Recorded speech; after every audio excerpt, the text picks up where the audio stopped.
Welcome to all of you in a Sankalpa Education Pratham classes. I am Professor Sachin Patil. I am delivered lecture on rotational dynamics. Now we are going with a circular motion, uniform circular motion, non-uniform circular motion, and dynamics of circular motion, in which we are going with a centripetal force, centrifugal force. Right now we are going with the applications of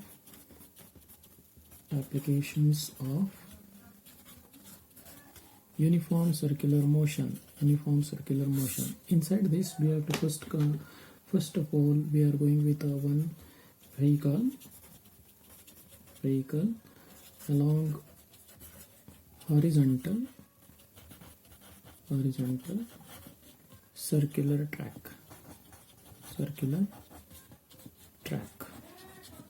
That means when vehicle is moving on a circular track, at that time you will get the considerations like that one. Later to consider circular track is there and center of that circular track is C. From this circular track, R be the radius of that circular track, and your circular R be the average radius of that circular track, and therefore first of all vehicle is moving on the circular track like that one. And this is the radius of circular track from center to that vehicle.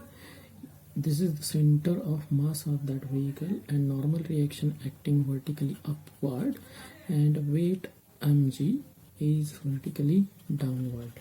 At that time the friction between tires and road, it is Fs acting toward the center of the curve. Right now we are going with the consideration of this one, and we will take the consideration. Let R be the radius of track. C be the center.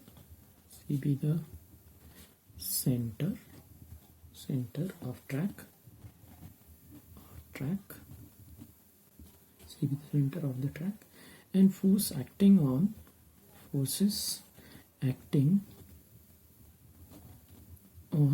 vehicle R. First is weight of that vehicle, weight mg of vehicle acting downward direction,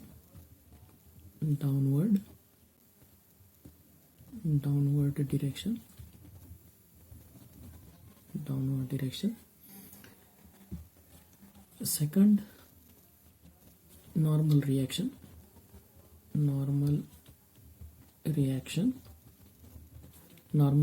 is N, vertically upward,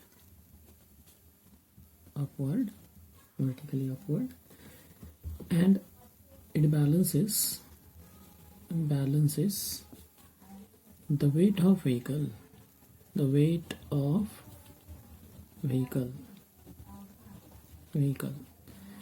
Therefore normal reaction N is equal to mg.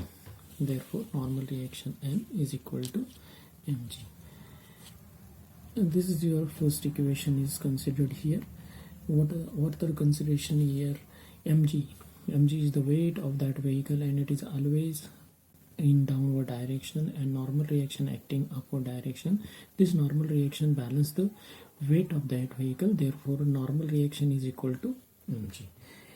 Third one is a friction force, static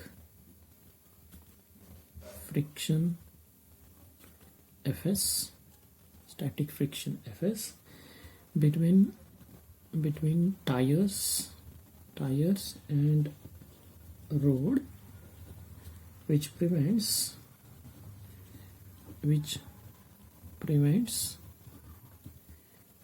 skidding of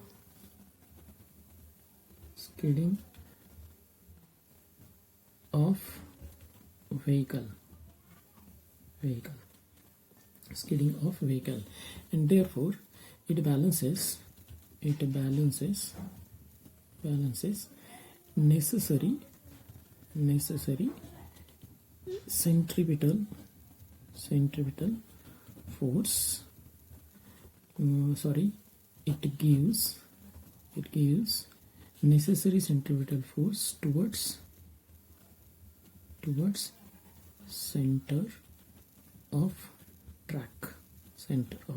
Therefore Fs is equal to m or omega square, or we can also written as mv square divided by r. This is your second equation. From equation 1 and 2 we get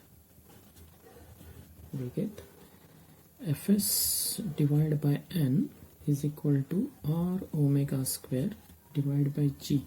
It is also given as v square divided by rg.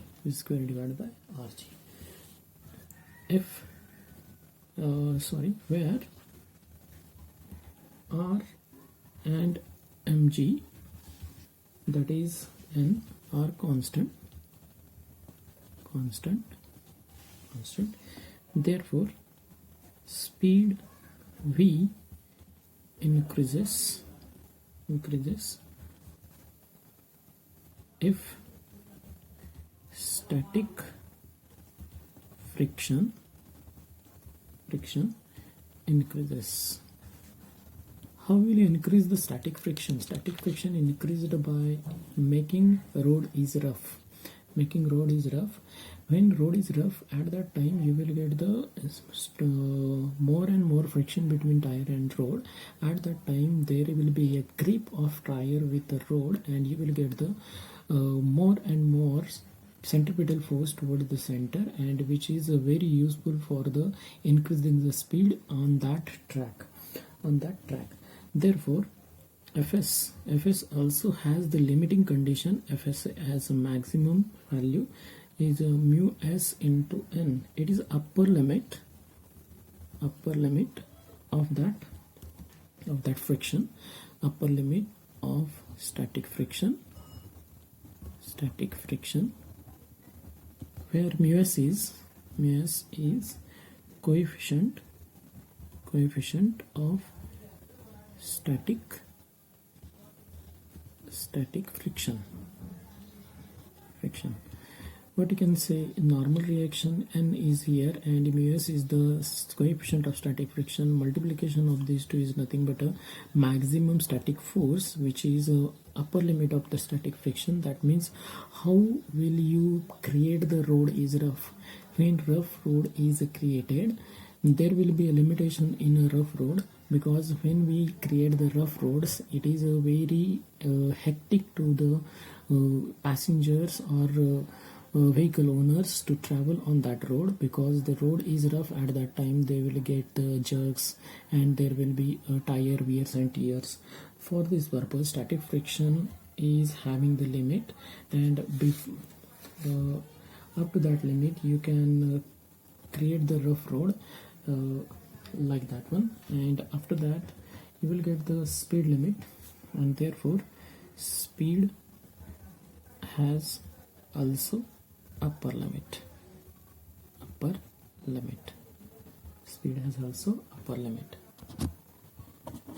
Here now we are going with the first application related to uniform circular motion. In that we are going with a vehicle along a horizontal circular track, inside which we will consider the C be the center of the track, and here vehicle is travel at the radius r. At the time mass mg, weight of that vehicle mg acting downward direction, and normal reaction is vertically upward.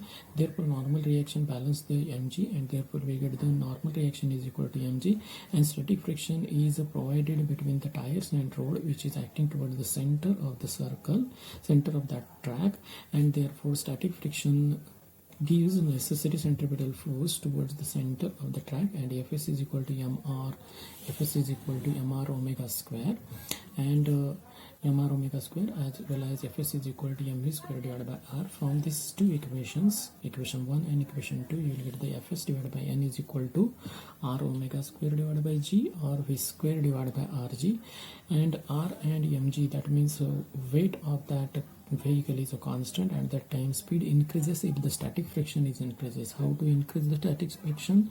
By using static friction is increased by roughing the road. At that time when we rough the road, at that time you will get the more and more friction, and which is useful to provide the centripetal force, and you can provide the speed of vehicle is increasing.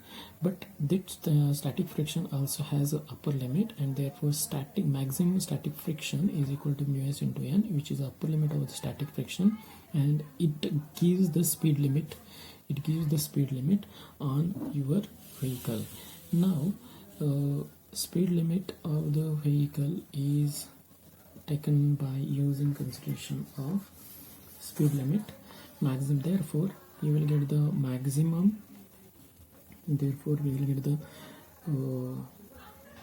maximum possible speed Vs is by using, or it is a maximum, therefore Fs maximum divided by normal reaction n is equal to mu s is equal to Vmax square divided by Rg, and therefore it implies Vmax is equal to square root of mu s into Rg, mu s into Rg.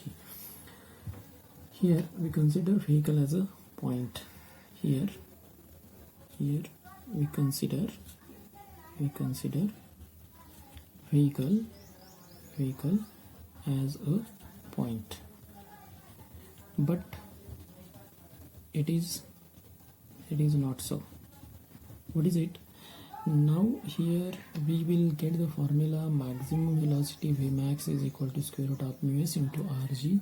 It is considered, here we consider the vehicle as a point, but actually in real life the vehicle is not a point one, and therefore it has limitations, because for four-wheeler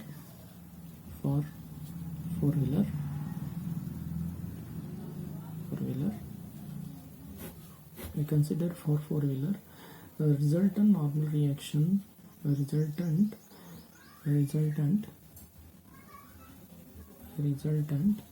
normal reaction as well as friction is due to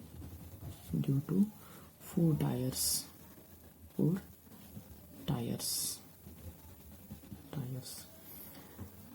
Therefore centrifugal force acts through center of mass is not at ground level.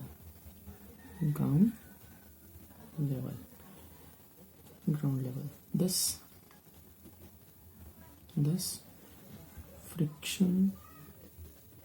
frictional force and centrifugal force results torque, which may topple the vehicle. How it is done? Here you have to consider the four-wheeler, and in four-wheeler resultant normal reaction as well as the friction is due to the four tires, and centrifugal force act on the center of mass. Right now we have to consider here, later to consider this is a vehicle which is moving, this is the vehicle which is moving, and here you will get the road is here, and from this road you will think about the center of mass is here. This is your center of mass, center of mass. Now we will think about the friction force is acted here, and it is due to the 4 tires, 1, 2, 3, 4 and so on. This is the friction force, and this friction force is right now from there. It is the perpendicular distance between this force, and this is the center of mass. At that time you will get the another force which is acting, which is nothing but a centrifugal force is here. Centrifugal force which is acting away from the center, and these two forces, that means one force is these two forces, that means we will get the consideration of one is a centrifugal force which is from the center of mass, and friction force is here. Friction force is here. H.S.C is acting between the tires and road, and this is the perpendicular distance between two forces. That means it is a look like a force F1 is acting here, and this is the perpendicular distance between these two forces, and F2 is acting here, and due to this there will be a production of torque, and which is rotate the body in this way, and this rotation, and due to that two forces opposite acting and perpendicular to each other and having the distance between these two, that means force into distance perpendicular between these two forces is nothing but torque.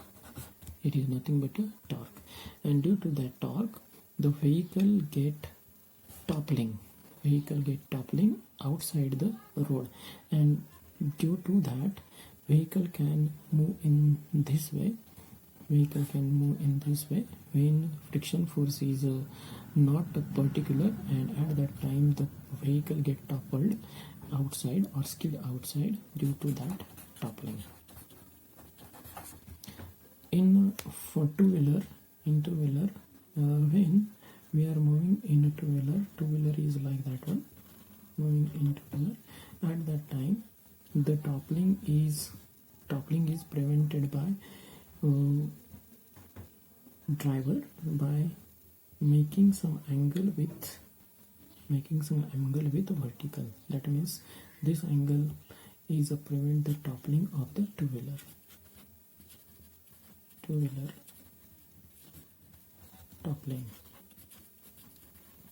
toppling prevented by inclination of angle with the vertical by the driver of the two-wheeler, and due to that there will be no toppling between the vehicle, or due to that the centripetal force and centrifugal force is balanced by using inclination with vertical by two-wheeler driver, and in four-wheeler you will get the centrifugal force which is acting at the center of mass, and friction force acting between the tires and road, and there will be a production of toppling or torque between that one, and it is a skid out the vehicle from the road.